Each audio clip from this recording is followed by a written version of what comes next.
Hello అండి, welcome to సుమాస్ world. ఇదిగో వీళ్ళందరూ అయితే ఆడ లేడీస్ అనమాట. శారదానగర్ సొసైటీకి చాలా బాగా కోఆపరేట్ చేసుకుని లాస్ట్ 2-3 వీక్స్ నుంచి కూడా మంచిగా ప్లాన్ చేసి పిల్లలకి గేమ్స్ అవి పెడుతున్నారు అనమాట. నిన్నైతే మ్యాజిక్ షో పెట్టారండి మా కాలనీలోను. పిల్లలు అయితే భలే ఎంజాయ్ చేశారు. మా కాలనీ పిల్లలే కాదండి, పక్క కాలనీలో పిల్లలు, పెద్దలు, వాచ్మ్యాన్స్, ఇంకా మెయిడ్స్ వాళ్ళందరూ కూడా వస్తారనమాట. రోజుకి 400-500 మంది అయితే వస్తున్నారు. ఎవరిని కూడా ఆపం. ఈ బుడ్డోడు చూడండి, ఏదో పొలిటీషియన్ లాగా స్టేజ్ ఎక్కి హాయ్ చెప్తున్నాడు. సో ఎవరిని కూడా ఆపమన్నమాట అండి. అందరినీ కూడా వస్తాము, వాళ్ళు చూస్తారు, ఎంజాయ్ చేస్తారు. మా వినాయకుడి దగ్గర ఆశీర్వాదాలు అయితే తీసుకుంటారు, వెళ్తారనమాట.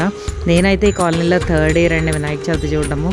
ఇయర్ బై ఇయర్ కమిటీని మాత్రం నిజంగా చాలా బాగా ఆర్గనైజ్ చేస్తా, చక్కగా అన్నీ ప్లాన్డ్గా చేస్తున్నారండి. ఎవ్వరికి ఎటువంటి ఇబ్బంది కూడా కలగదనమాట.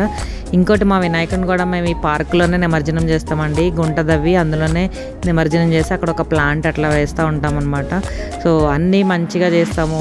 ప్లాస్టిక్ వాడడం అసలు మోస్ట్లీ అన్నీ కూడా నార్మల్ ఈ ప్లేట్స్ లాంటివి వాడతాము. ఎక్కడ వేస్ట్ చేయలేము పిల్లల్ని కూడాను.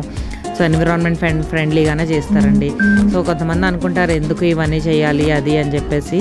బట్ ఒక్కసారి కాకపోతే ఒకసారన్నా, సంవత్సరానికి ఒక్కసారన్నా ఇట్లా బయటకు వస్తే పిల్లలకి ఫ్రెండ్స్, పెద్దవాళ్ళకి కూడా ఫ్రెండ్స్, ఇట్లాంటి వాళ్ళని కూడా ఉంటాయనిపించి మాకు అనిపిస్తుందండి.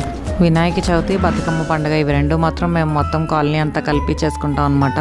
సో బతుకమ్మ పండుగ అంటే లేడీస్దే కాబట్టి మోస్ట్లీ మేమే చూస్తాము. వినాయక చవితికి మాత్రం లేడీస్, జెంట్స్ అందరూ ఎవరు చేయాల్సిన పనులు వాళ్ళు చేసుకుంటా చక్కగా ప్లాన్ చేసుకొని అన్నీ ఆర్గనైజ్ చేస్తూ ఉంటారు అనమాట. ఇదండి ఈరోజు ముచ్చటైతే. వీడియో నచ్చితే కనుక లైక్, షేర్ అండ్ సబ్స్క్రైబ్ అండి. మళ్ళీ కలుసుకున్న సెలవు. మరి stay tune to సుమాస్ world. By.